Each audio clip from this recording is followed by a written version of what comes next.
Sin Fronteras, Western New York, Buffalo's media platform for Western New York Hispanics, producing bicultural content that informs, entertains, and inspires the forward thinking.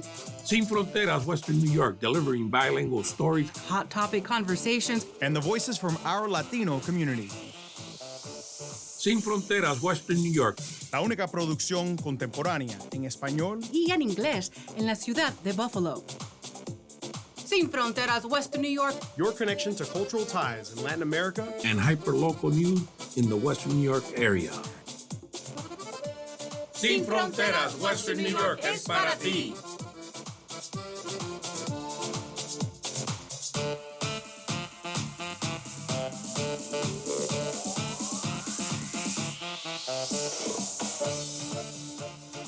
¿Qué pasa, mi gente? Nuestra audiencia de Sin Fronteras, Western New York. And it's me, just little old me this week, Lorenzo, to start this episode off. Unfortunately, my better half, my colleague, Samantha Latshaw, is out for this week. But being as such, we wanted to take a quick departure from our normal format and switch things up a little bit for this episode. As we move along on this adventure that is Sin Fronteras, we wanted to hopefully bring you, the listener, some informative programming that spans and covers a lot of the pressing issues within the Hispanic American Western New York community. So, for this episode, we're devoting the entire episode to the subject of real estate, el mundo inmobiliario, las bienes raíces.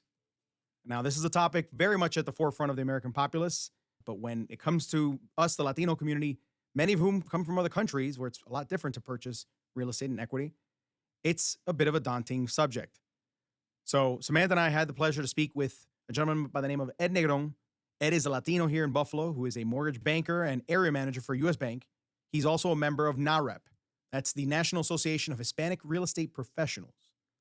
We discuss in detail the home ownership and mortgage origination process with Ed within the context of Latino home buyers, which, if you didn't know, we are the fastest growing racial or ethnic buying block in America when it comes to home ownership, home property. So we sat down with Ed. We had a great informative talk. Hopefully you learned something. Hopefully you enjoy.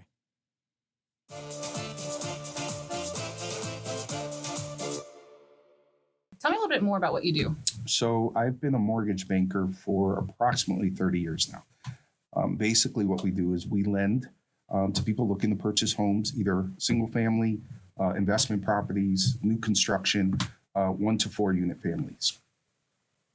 Tell me specifically what your typical client looks like that you serve, and what makes you the ideal match for assisting them, especially when it comes to the Latino population and their home buying journey. So when I started in the business, I started actually in 1986 as a real estate agent. And at that time, I was the only Latino real estate agent and broker in Western New York. I remember at the time I had a car and my license plate had VNDO CASA, Vendo Casa. And that was, I was well known in the area for doing that. First time home buyers, Latino population. Then I became a mortgage banker. I was recruited into the position, and that stuck with me. I basically became what they call a CRA subject matter expert, which is dealing with first time home buyers and low income folks. So it just flew.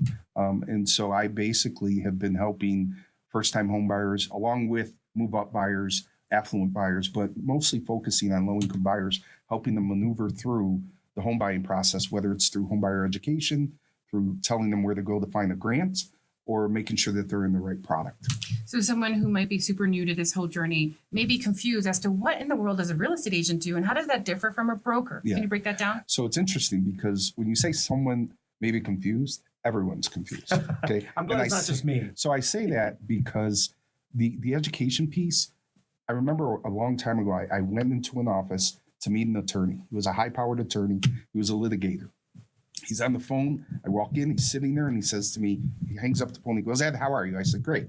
He goes, let me tell you something. I'm an attorney. He goes, I know nothing about mortgage. I need you to talk to me like I'm 10. I never forgot that because most people don't understand the process. You don't learn mortgages. You don't learn real estate in school. So I don't care if you're a rocket scientist, an attorney, an accountant, you're not going to know this stuff. So my job is to walk you through that process and that journey. a little bit about myself. I did a brief stint. I wore a lot of hats in my past, one of which was a loan officer. And I went through the whole... I'm hiring, by the way. Oh, well, no, I'm fine. No, it's a world that I still don't understand completely. Yeah. As a loan officer, I marveled at all the processes, the whole process and the steps that it takes to originate a loan, the underwriting process. And that, to me, even knowing the kind of the ins and outs of it was overwhelming. Yep. How do you prepare first-time homeowners, anyone that's going out to get a loan, how do you prepare them for that journey? So, there's multiple answers to that. So part of the answer to your question with regards to brokers and real estate agents is that there are brokers in the mortgage world and there are brokers in the real estate world. A broker in the real estate world basically means they can own their own company. But a real estate agent is just below a broker. They can do the same things, but the broker piece there just means you can own a real estate company. In the mortgage world, a broker is someone you would go to that can help you maybe look for different avenues for your financing. It's not necessarily, I guess, their abilities are more widespread, but they may be more focused in our market. So what I mean by that is U.S. Bank being the 5th largest bank in the country, I can lend anywhere in the U.S. I can do mortgages for $70,000. I could do a mortgage for $10 million. So the variety of products that we have available makes it easier because we're pretty much a one-stop shop. I don't have to put it out to someone.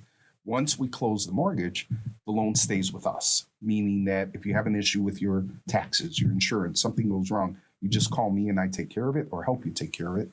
Where if another person who's a broker or whatever is working with that loan goes to a company, they never touch it again.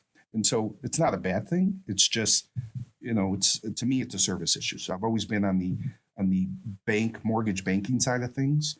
And having said that, we have more regulation, which requires us to do more things in the community, but that doesn't mean we're doing them because of regulation. For me, I do them because this is all I've ever done. I come out, I try to educate the community, I educate the realtors. The reality is when somebody is selling you a home, you're relying on people and their expertise to take you through the right process. And I want to just make sure that at least I know my stuff to help you get through the process of purchasing.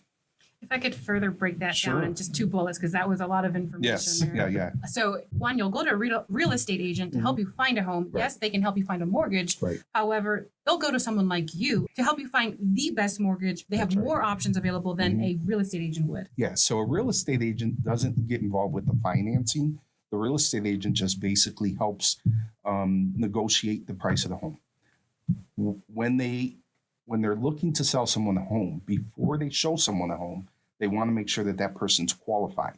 They send them to me, and I go through the credit check and make sure they have the funds and make sure that they qualify and get them pre-approved so that when they purchase, when the real estate agent makes the offer, we know it's going to be solid and the deal's going to go through and close. So the first step should be meeting with a banker, then you go to an agent. Sometimes it's backwards because people, you get excited, you drive by a house, you have no intentions of purchasing, but you see this house that's in an area you like, it just went on the market, you walk in and you meet the realtor. So at that point, the realtor is going to say, are you pre-approved? If you're not, they're going to ask you to get pre-approved, which is when I come in and help with that process. And you said you've been doing this since 1986, correct? In Western New York. Yeah, Western New York, my whole life, yeah. And you're Hispano. See, Hispano. You're Puerto Rican, of Puerto Rican descent. Yep. How was it then in 1986? Were there a lot more Latinos doing what you're doing? I'm hoping now there are more, but yeah, I can honestly say at that time there were no other Latino real estate agents in the marketplace. Yeah, at all, and there were no Latino loan officers in the marketplace. To this day, I think it's probably a handful of people, and in the mortgage world, I would say the same, maybe even less as far as diversity in that mix. So there's not a ton of us, and it's evident. I could be in a room and be in a meeting. I was in a conference recently in Arizona, and you look around the room and you can count, how many people look like me or how many people are diverse in the audience. And for no other reason is that, it takes time. You have to learn the business. It's a commission-based business, so it does scare people away. But it's all I've ever known, and I've just never been afraid of that. And it's bode well for me. And I gotta imagine it helps because especially you're able to reach a subsect of the population there that would be very overwhelmed because of just language barrier, because of just the process in general. Yeah. And seeing what you've seen, I mean, I got to ask the good and the bad. Sure. Have you faced any scrutiny, added scrutiny because of being Latino in a predominantly Anglo field? So, it's interesting you say that because I've always put myself in a position where, I not to be boastful, but I was always a top producing loan officer. So I put myself in a position where I learned my product and my trade that I would have no issues going up against anyone. So people would call me because I knew their business more than they did. So I had loan officers that would send me first-time home buyers to get pre-approved with a grant because they didn't know how to work with the grant. It's a specialized thing. And that was my specialty for pretty much 30 years now. You had to make sure to not give them a reason for anything. You had to know everything about everything. Everything, yeah. There was no, and I've always just been that way. I've always been very driven, and I need to know everything. I need to, I read the product guidelines. If I get something in the mail and I have to put it together, I read the booklet. You know what I mean? It's just me. But it was also something where it was not only my trade, but I also had to know the non-for-profit business. So I sit on the board of directors of several non-for-profits that deal with housing.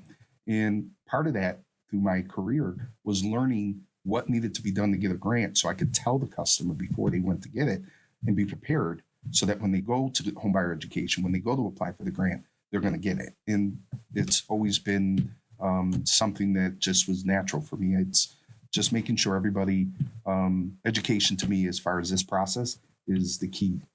It's pretty much my motto, if you will. So earlier you told the story of, you're out there looking at a house and the first thing they're going to ask you, well, wait, are you pre-approved?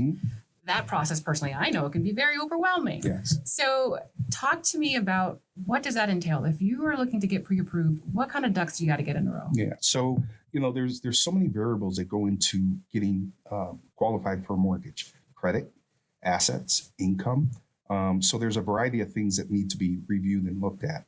What winds up happening is different products and different programs, if you will, have some leniency, and you just need to know as a loan officer which product's best for the customer. Your Freddie Macs, your Fannie Mae, FHA, VA, whatever it is. So it's really important to get those things in line. And as a mortgage banker, that's my role, because again, I don't expect someone to come in and know this. So when a customer's coming in, the first thing we do is we talk about what they do for a living. We will run a credit check. We will see what kind of assets they have available, and we come up with a plan. And the objective is to make the process simpler so that there's no anxiety. You're not going to wipe it out, but at least I can say and make people rest assured that if you go through the process with me, you're going to get to the end zone. You're going to close. And so it's really just making sure that people have, their pay stubs, their W-2s, their bank statements in order. We check their credit. If there's an issue, I'm not going to turn them away and say, hey, you had an issue with your credit, I can't do anything. The question now is, what can we do to fix your credit to get you to the next step? And that's basically what I'm there to do. So it's when somebody walks in the door and they're interested in getting the mortgage, there's a process. And if you're willing to go through that process, you'll get to the end result. So that's really helpful. I want to go back to something that you mentioned. Yeah. So what do you suggest is a healthy credit score? Yeah, what's a good range to be starting in the market to look? Yeah, so I think, I'm glad that you have a lot of confidence in me to know what a good credit score should be. But the reality is there are guidelines we're given. Okay, so I can think that somebody's credit score, just from looking at their report and talking to them, maybe, I don't want to say erroneous, but could be better. But there was one issue that caused the factor. All right. To answer your question, typically to get a mortgage, like an FHA loan today, you need a 620 credit score above. A good credit score is going to be anything above 720. You can still get a good rate in the 600s, but it depends on the product. There's a variety of things. My theory with the customer, whether it be credit score, whether it be interest rates, you're going to qualify for whatever it is at this time. If you're willing to wait, then maybe you can move ahead a little further, buy something a little bigger. But what also happens is time causes appreciation. So the prices aren't going to get cheaper. You know what I mean? And I don't know where the rates are going to go. So I try to tell a customer, deal with what we have today. This is what you qualify for. Work within this box, and we're good to go. If they're not patient enough, sometimes, customers want, they have this champagne, whatever they call that term, champagne taste on a beer budget. That stuff happens, and you just got to be realistic. The other thing is the purchase of a home is a business transaction, but it becomes so emotional that people look at a house and they fall in love with the fact that, the house is blue and it's got 3 bedrooms and, the whole 9 yards. But then you move in and 3 years later, the house is blue. Yeah, it has 3 bedrooms, but your mortgage payment is still there and it's going to be there for the next however many years. So it's a business transaction. It's hard to take the emotions out of it, but almost you have to, because again, that paint's going to fade. The bedrooms are going to, get your kids are going to move out when they, you become empty nesters like we are. And you need to look at it from a different perspective. It's the most exciting yet nerve-wracking experience. And I've done it twice, and every time it's this, we're moving into a new house. So how's it going to look? How we're going to find the perfect house this time around? Right. And it's everything that comes with it. It's a huge journey. But it's an important journey because it's the journey to creating wealth, and that's most the average homeowner or the average American, if you will, when they become an adult and have the ability to purchase, that's the quickest way to just creating wealth for yourself is equity in the house, appreciation. So as I said before, the home prices aren't going to necessarily drop. Buffalo has always experienced a very steady flow, a very steady rise in equity and in a steady rise in appreciation and values. I mean, to the point that it's a big deal still in Buffalo when a house sells over $1 million. That happens every day in other markets, but not in our market. So they actually will tally and go, 13th home in Buffalo sold for $1 million. It's a great thing, but it just goes to show you that we have a long way to go in appreciation. So with a house that you can buy here for $1 million, downstate it'll cost you $4 million.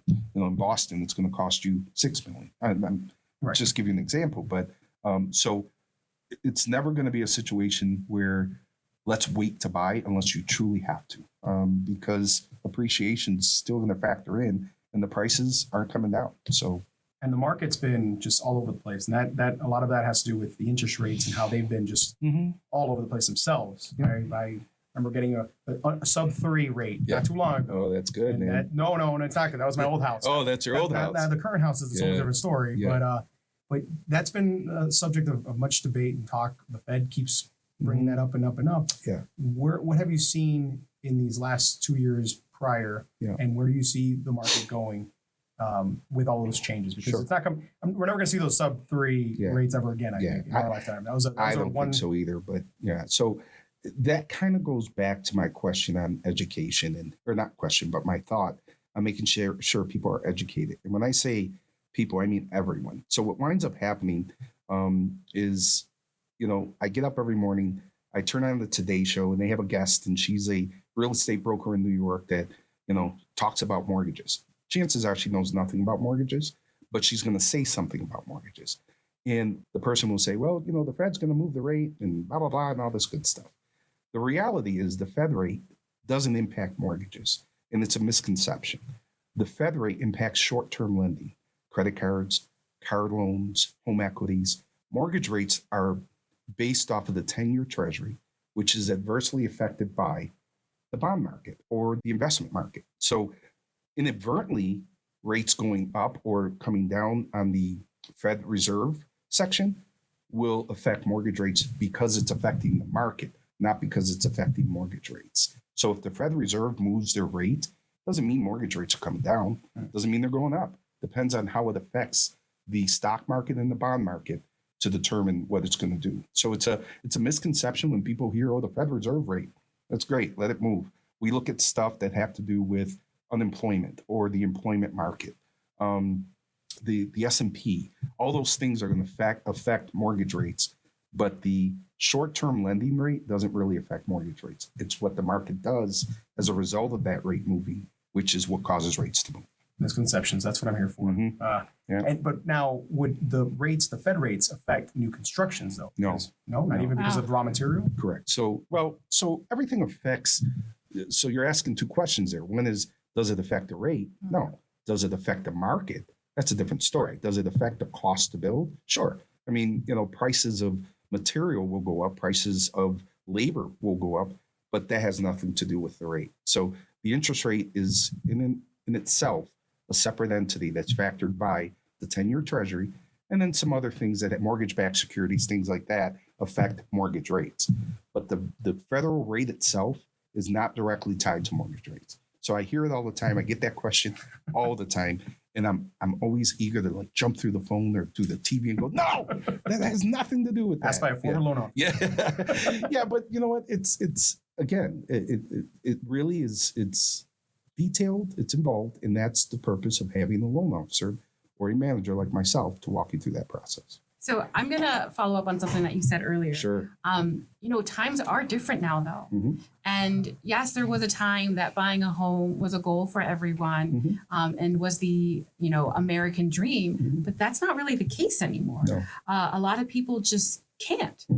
So with that, some new folks have rolled in to take action on what's happening right now. There are a lot of new builders who are now focusing on building new constructions, single family homes, not for purchase, but for rental only. You'll see a brand new subdivision and all those brand new homes are there for renting purposes. So now, talk to me a little bit about that. And also, would you tell that person that perhaps they may have that credit score, but they don't have enough down payment or closing costs? So they're thinking, well, I just need to keep renting. Right. So it's an interesting topic that you bring up with regards to the rental piece. So one of the things that's really being created right now by the fact that your rate at one point was sub 3. Okay. There are many people out there with interest rates below 3. Those folks don't want to move to a new place now because they don't want to lose. They don't want to lose their place with that 3% rate. Right. So because of that, there are not enough homes coming on the market for resale. So there's causing a housing shortage. I don't have the numbers in front of me, but I will tell you, and I find this to be very interesting. I was listening to a podcast the other day, and this gentleman had a company out of Canada. They have a business in the U.S. Their business is purchasing single-family homes. They had 60,000 single-family homes that they purchased throughout the U.S. Their numbers, their revenue have increased well over 163% year over year because of the amount of renters that are out there. And that's because of the housing shortage. But that person's also that company's creating the housing shortage because they're buying 60,000 homes that could have been available for a first-time home buyer. If you look it up and, fact check me, Jeff Bezos just invested into a company to purchase single-family homes in the U.S. So there are a lot of renters out there. And you know what? I've always said through the years, I think that everyone should or has the ability to purchase a home, just not at the same time. Not everybody's going to be ready. But there are folks that don't want to buy. There are folks that want to, they do want to rent. But there is a housing shortage right now anyhow. So my wife and I, we recently sold our home after 30 years. And I was tired of the maintenance. I was tired of the snow. So we wound up moving into a townhouse and we rent. And we do that just to see how we like it. I may buy again. I don't know. But I like where I am in this stage of my life. And there are people that just don't want that responsibility. But if somebody comes in and they're looking to get pre-approved, my goal is to see how can I get them into a home? How can I get them out of, a rental situation? One of the boards that I'm on is factoring is one of the factors and one of the I don't want to say regulators, but they handle the Section 8 housing market here. And somebody can use their Section 8 voucher to purchase a home. So there are certain things that can be done for renters to help them get into a home with very little money out of pocket. And the biggest issue is finding a home. That's right now, I can qualify 10 people and the difficulty is 2 might find a home. The others, you got to wait till the right house comes up. There's multiple bids happening on properties. I've heard 20, 30 bids on one house. It makes it difficult.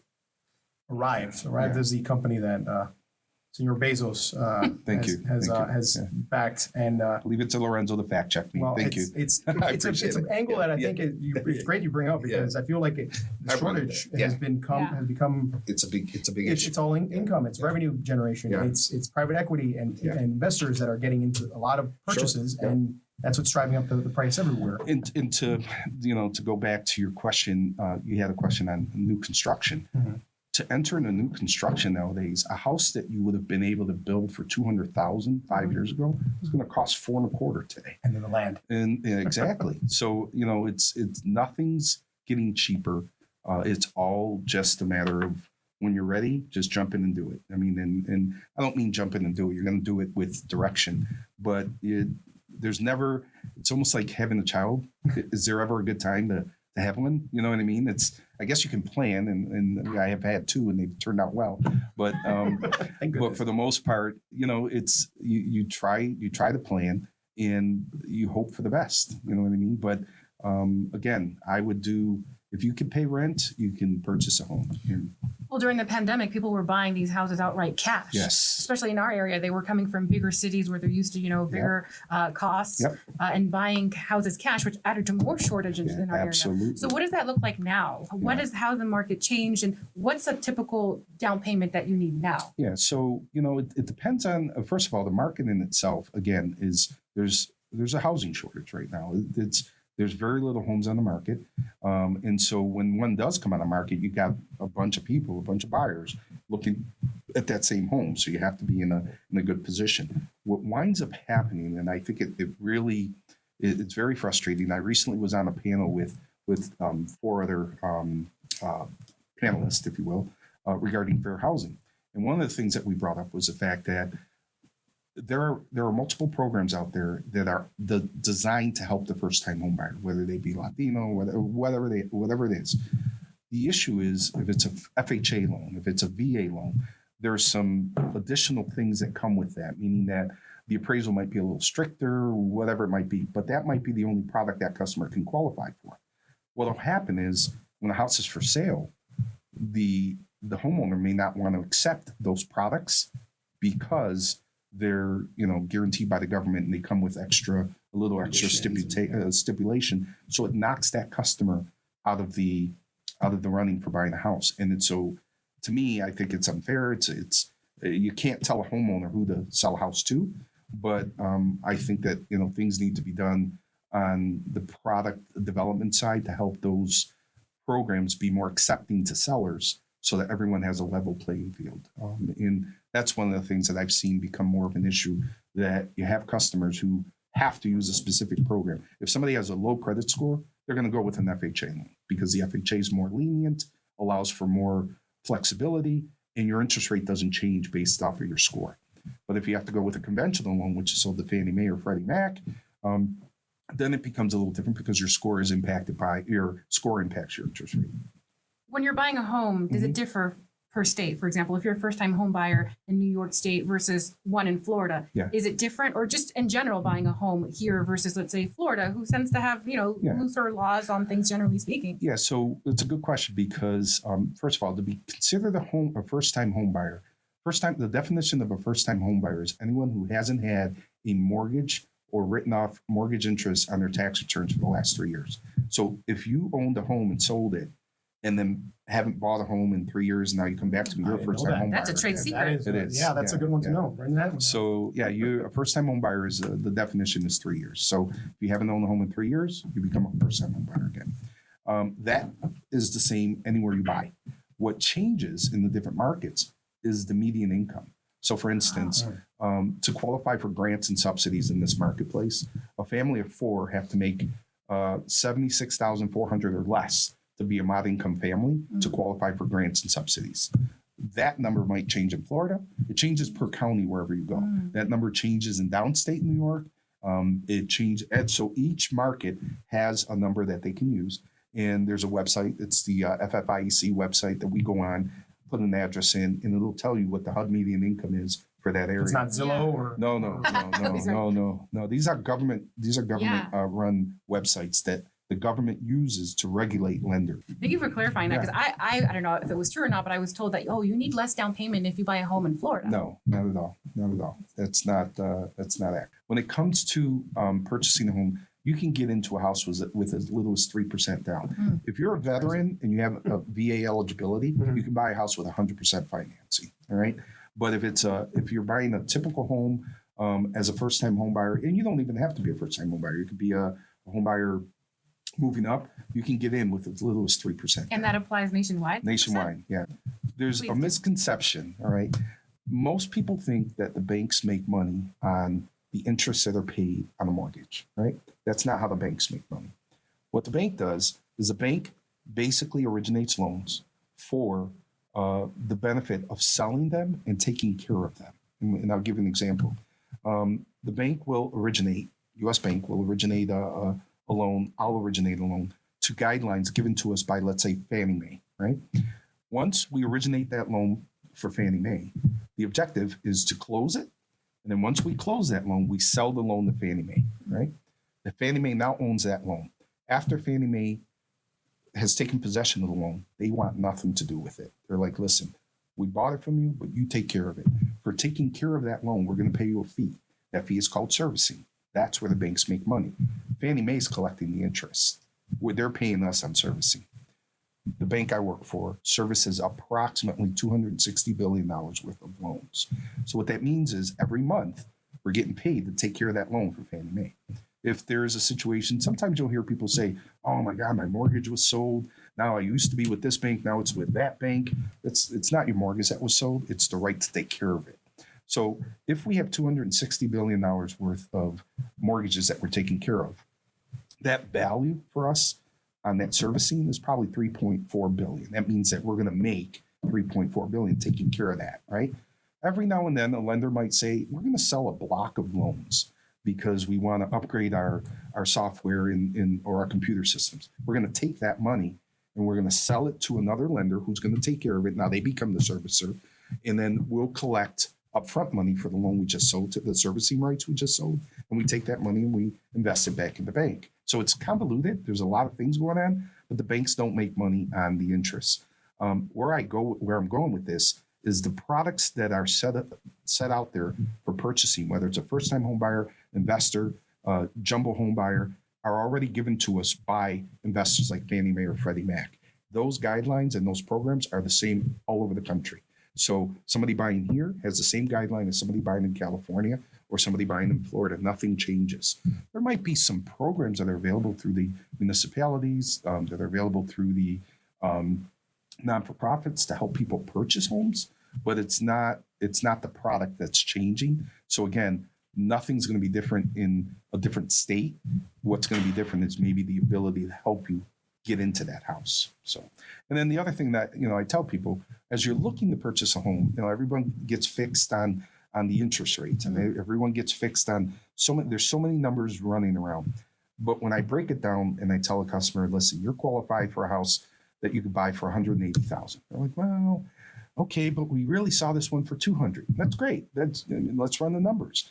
For every $1,000 that you finance on a mortgage, your payment changes $6.50 on a 6.5% interest rate.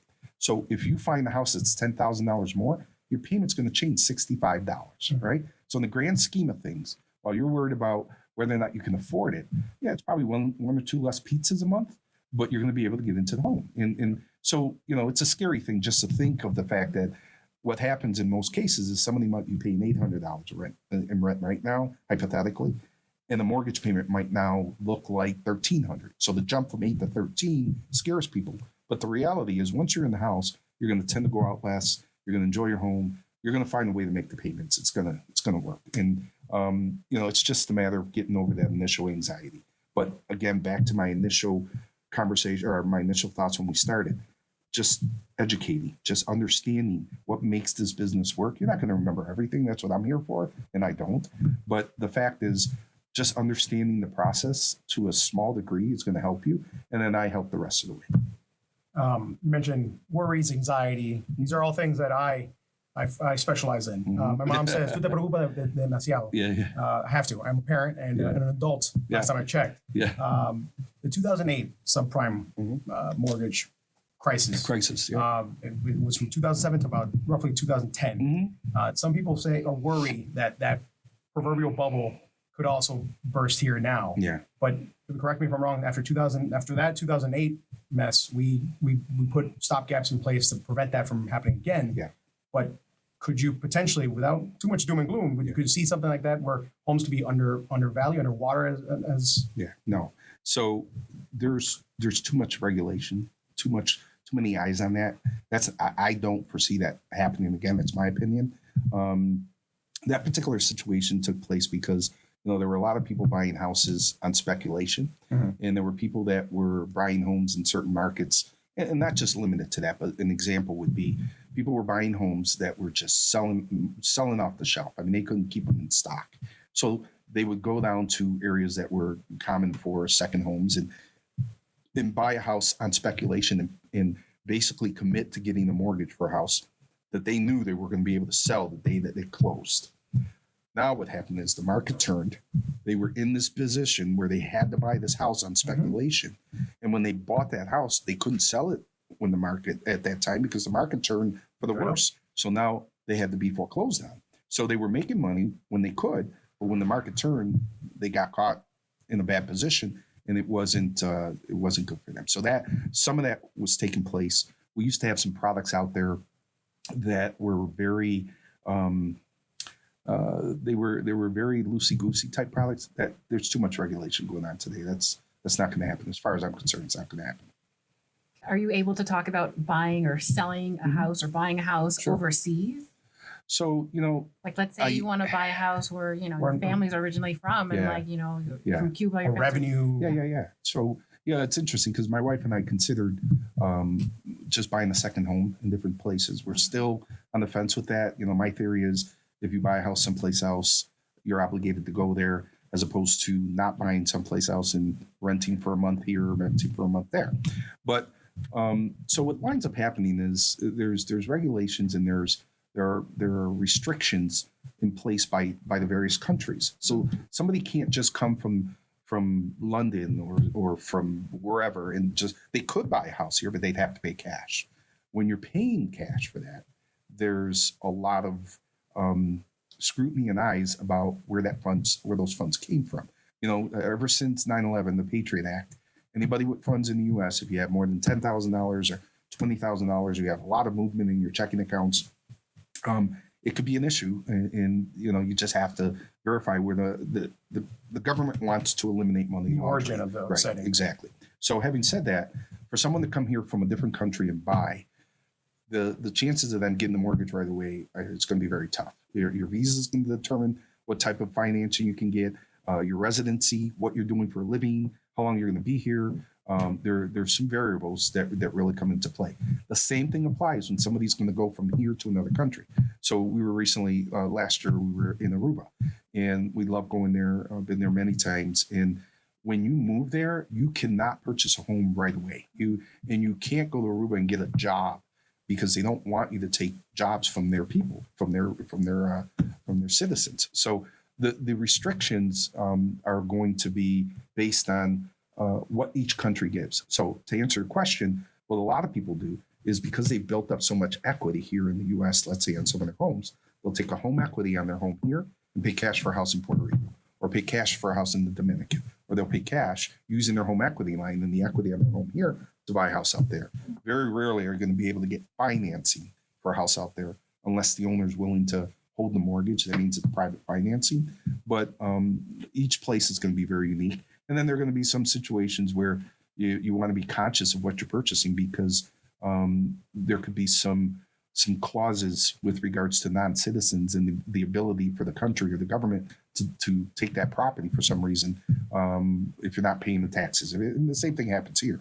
So there's so many variables, but I can tell you somebody moving from here to someone else they're either going to pay cash or they're going to finance in some way other than using financing in the country they're in. I did a loan for a professional athlete many years ago, probably about 20 years ago, and he was buying a place in Mexico. But they had to use an equity loan here and purchase the house out there. So it could be confusing. It could be There's a lot of information to tread through, but it can be done. It's just it's difficult to buy a home in another state sometimes, let alone another country. But we see it done every day. So I guess taking it back to our population, the Latino population, we kind of touched on it. What are the trends? What are the biggest hurdles? I know the multi-part question here, but what are you seeing from the Latino home buying section of the population? Yeah. So what I'm seeing and what I'm hearing, again, I'm on the board of directors, the Northeast Regional Governor Board of Directors for NAHREP, which is the National Association of Hispanic Real Estate Professionals. They do a study every year, and the Latino population is the number one rising section of the population that's up and coming to purchase homes, to open businesses. I mean, we're trying to plant our flag. Exactly. The American dream, the Latin American dream. But, again, it all goes back to, and one of the things that NAHREP is really focused on is making sure that we have people that look like me in the various segments, whether it's, in financing, whether it's a real estate agent, whether it's an attorney who closes the deal, whether it's the title company that handles it, that there are folks that look like me that can help the folks that need the direction because of the language barrier. That's a big focus for the organization. And so I think right now, I know, it's definitely noticed by the industry. So, lenders are out there. We're focusing, a lot of our information that we have is in Spanish. You can go and apply in the applications in Spanish. I can tell you 6 years ago, it was not. I didn't have access to that. Just 5 years ago. Just 5 years ago. Wow. Yeah. So it's stuff that is really evolving. And because of the fact that we're up and coming with regards to just being the fastest growing population, it's making a lot of people take note. And to add to that, gentrification, we can't talk about this world today without gentrification. So what do you tell, the average Latino person you're working with that wants to stay, let's say, in our area, it's Niagara Street, right? That's where predominantly the Latino population is, specifically Puerto Rican. Right. There's a large Mexican population out in Niagara. But that is pushing the boundaries because there's a couple businesses out there that are not so Latino-ish. Right, exactly. There's more than a couple. Yes, I was holding myself back. Yeah, and I certainly wish I had an answer for that. I just think that, again, we need to, as a community, just make sure that we're speaking out and doing the right things. Our leaders are doing the right things to make sure that when housing opportunities come up, that they're happening in our neighborhood as well. The biggest issue right now is houses. I mean, while there are some homes available, many of them are in a condition that probably aren't livable. There are lots that are owned by the city, and I've met many times with the city on some ideas that they're planning and are actually implementing on creating affordable housing. But again, affordable housing is becoming less affordable because of the cost of material and all that good stuff. But still, I could, to the city's credit, they've taken some opportunities and made it so that, they'll put a grant in place, or they'll help the builder build a house at a subsidized amount to make it affordable for folks. But it's a tough thing. If I had that answer, I'd probably be doing something else. But and it's not just our market; it's everywhere. It's a tough situation. I think of a first-time home buyer in Manhattan. Like, what do you do? It's like you got a 500 square foot condo selling for $1.2 million. It's making it difficult. So I certainly don't hope that our community gets to that point. But I just think that we need to get the right people in the right places to make sure that we're looking out for those folks. Yeah, it definitely is. You mentioned Manhattan. I was born in New York. And I remember visiting my abuela and my tia out there. And we lived like in 44th and Broadway. I don't know if you're familiar with New York. Yes, very. Yeah. So 144th and Broadway. And then I remember I was going down the street and I'm like, why is this hipster tea spot, which I do enjoy as well, but not when I'm in that neighborhood. I want the bodega there. Does abuela know what boba tea is? No. Boba. It's a dumb tea? What's that mean, boba? Yeah, and a lot of the neighbors that have been there for generations were being pushed out, selling out so that they could, and it's just kind of sad to see, especially in a place like New York City, where it just goes back for so many generations, where they first leave and that's the first place that they step ground on when they come to the U.S. So I will say, though, so when new construction does take place, and let's say they're building a condo development, or let's say they're a new home build, single-family home build development is being put up, many times a certain percentage of those have to be set up for low income. And so there are opportunities. The issue is there aren't enough of them, and that's just the nature. It's not of profitable. ours. They're not profitable for the investor. So there is a requirement, and there are tax credits that are available to the builder and to the lender that's helping finance that. There are opportunities to help, but you would need a ton of projects to really help, bridge the gap between those that are currently renting to purchase in certain markets like Manhattan and things of that nature. We're still very, very affordable here. Yeah. I just did a loan for a young girl with several children for, she's buying a $150,000 house, 3 bedrooms, 2-car garage, basement, perfect for her and her family. What And town? this one happens to be in Evans. So it's south of the city, but, it's still affordable. Piece of legislation that affects folks in your line of work. Recently, the National Association of Realtors settlement that took place that basically lowers the fees that agents provide or receive for brokers receive for sales. Yeah. How? I mean, this is more so now for your industry. How is that going to affect it in the long run? My biggest concern for that whole piece is the impact it's going to have on a first-time home buyer. Right? When somebody's purchasing a home and they're coming to me to get qualified, I tell them how much money they need to buy that house.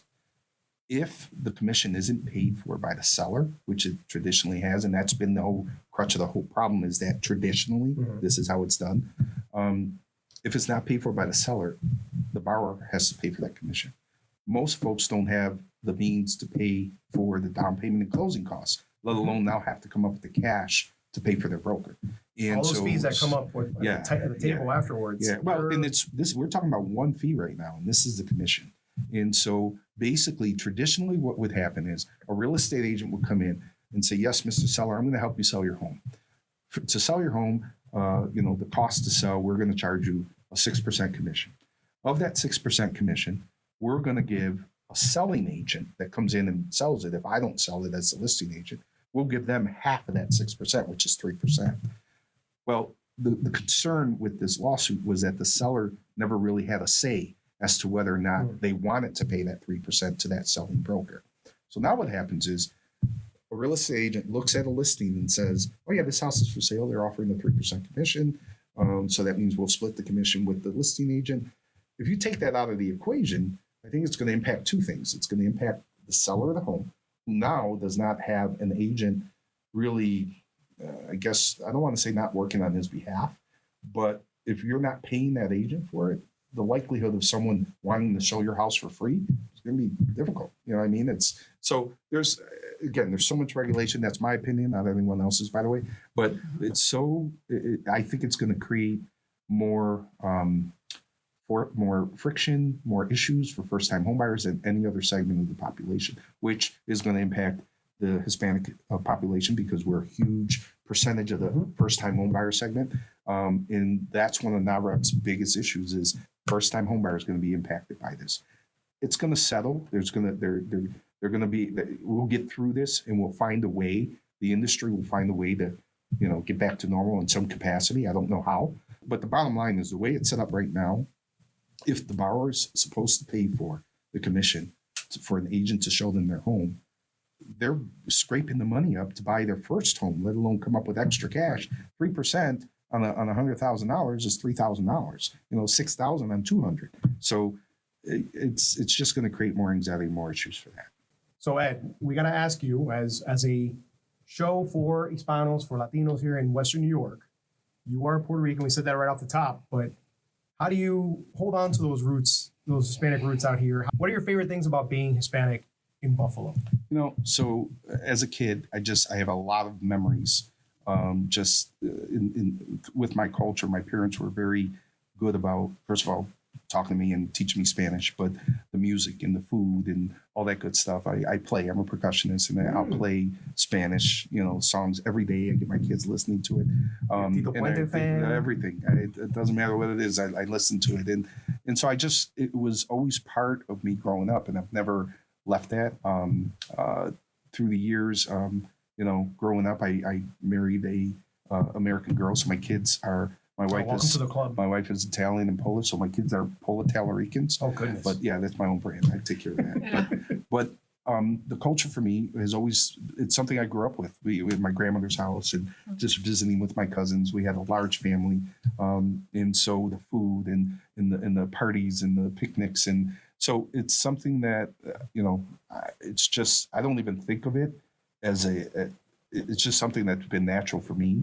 And not letting it go. I don't even, that question in itself is almost like, it's difficult to answer because it's part of I just want to see where you go. It's part of my DNA. You know what I mean? It's like everywhere I go, I'm very proud to be Puerto Rican. My kids, even though they don't speak Spanish, they understand some. They think they understand more than others. But, the food, the music, the culture, the involvement, all that stuff is important. And part of that is I decided to get more involved with the Hispanic Heritage Council because it's their involvement as we talk about all those other organizations that are in the area where people are coming from different countries. I love the fact that the Hispanic Heritage Council gets involved with other communities as well because it's just going to help everyone. It's just not our culture. Everyone's here to kind of work through the system and experience things. And so for me, I just have fond memories of just growing up listening to the music and eating as you can see, eating the food. And so it's just something I've continued with, even with my kids. We go to Puerto Rico. We try to go once a year, sometimes once every 2 years, but we do things that are culturally for me.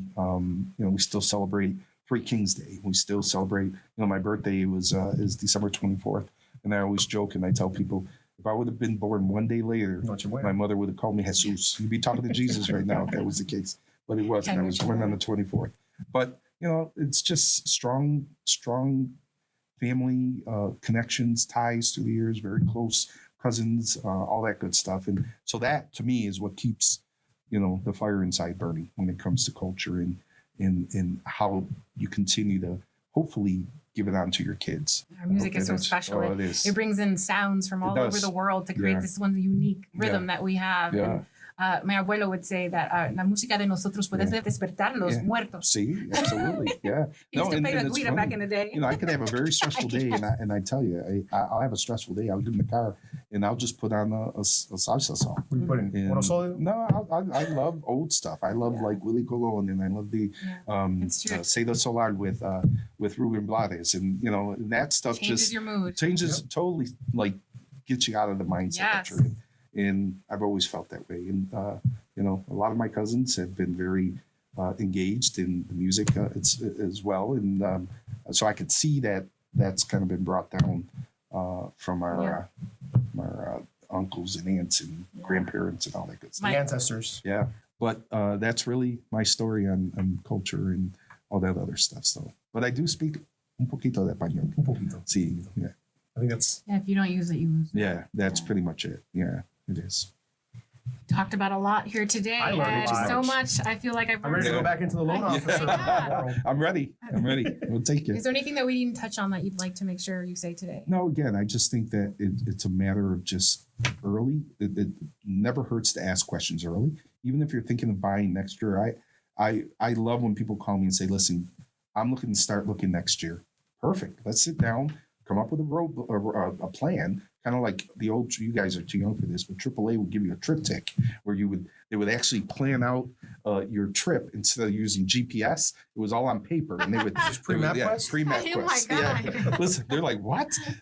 People actually had pens back then. But either way, you're coming up with a plan, all right? And every step that you take, you should know it should not be a dark hallway. The light should be on every hallway that you're walking out. If it's dark, you're not asking enough questions. You don't do this for a living. I wouldn't know the first thing about what a nurse does, although I have some. I wouldn't know the first thing about an accountant's work. So don't think you have to know the first thing I do. no question is silly, because I guarantee you it's not silly. And if it's going to ease your mind, ask the question. And so You don't know what be you shy. don't know. Exactly. Don't be shy and get informed. There are plenty of opportunities. Look it up. There are non-for-profits out there that will give you a homebuyer education class. Some of the programs require that you have a homebuyer education certificate to get the mortgage. So get it out of the way early. Check your credit. You may think your credit is good. The other thing is, there are a lot of programs out there where customers will call me and say, well, I just checked my credit score. And I'm like, listen, let's start here. When I pull your credit and your credit score, the one I pull is the one that counts. What shows up on your phone, and many times these services that are out there, they're not the same services and they don't use the same scoring that we use. Exactly. So there are 3 credit reporting agencies, Experian, Equifax, and TransUnion. When somebody goes and gets credit, if you go to JCPenney and you want a credit card, JCPenney may use one of the 3 FICO or one of the 3 credit reporting agencies to pull your credit. So you may not have anything on that credit line, so you get a credit card through JCPenney. Now you walk into TJ Maxx and you want a credit card. TJ Maxx uses Equifax. Now you have an issue that shows up on Equifax. TJ Maxx or JCPenney didn't see it because they don't report that. They don't pull that report. So now TJ Maxx says, no, you're not going to get this card. And again, nothing against TJ Maxx or JCPenney. I didn't even know TJ Maxx has a line of credit. Yeah, so they have a credit card. So my point is, we use 3 credit reporting agencies regardless when we pull your credit. When your credit is pulled, of the 3, there's a high, low, and mid. We use the mid score, always. If there are 2 people on the report, high, low, mid, and the lowest of the 2 on the report is the score we're going to use. That score can impact your rate. It could impact your loan to value, meaning how much you need to put down. It could impact the ability for you to even get a mortgage. So you need to have that looked at up front. People are concerned always about, well, is that going to be a hard pull on my credit report? Yeah, it's going to be, because unless I look at it, I can't tell you what we're doing today. That inquiry is good for 30 days. It's really, and if I'm pulling your credit report and the inquiry brought your score down where I can't get you a mortgage, your score was probably not good to begin with. So we have to fix it. And my thought is, it's never a no. It's a when, and when we fix it. And so if you're willing to put the effort, I've had people that I've worked with for like 2 years, 3 years that they would call me every 6 months, give me an update on what they're doing. They were focused on doing the right things to get themselves in a position to be ready. And, the end result was they got a mortgage and we're good to go. So again, do your homework, get some information, ask as many questions as possible. No question is silly. And I will talk to you like you're 10, because that's the way to make people understand, or help people, help people understand the process. It's convoluted. There's a lot of information. And again, you don't need to know this stuff. That's my job. Well, Ed, thank you so much for sharing your story, sharing your knowledge with us. Like I said, I think I've learned quite a bit in this time that we shared together. And thank you for sharing with the audience. Yeah, thank you guys. Once again, we would like to thank Ed Negron of U.S. Bank for helping us to break down the very complicated, convoluted world of real estate, at least to this simpleton that you're listening to right now currently. Many, many thanks to Ed. Thank you so much, sir. Also, if you are a subject matter expert, just like Ed is, on anything pertinent to the Hispanic population, we want to hear from you. Reach out to the show at Sin Fronteras Western New York at gmail.com. If you have any questions, concerns, anything that we can improve upon, or you want to hear more of, please, we only get better through input by you, the audience. Also, keep an eye out, because we have been listening and we intend to begin to post our previous episodes on demand wherever you get your podcasts. So stay tuned. We've also got some very special programming also coming along the way shortly. But in the meantime, muchas gracias. Thank you for listening to Sin Fronteras Western New York. Again, I'm Lorenzo Rodriguez, and we will see you la semana que viene. Nos vemos.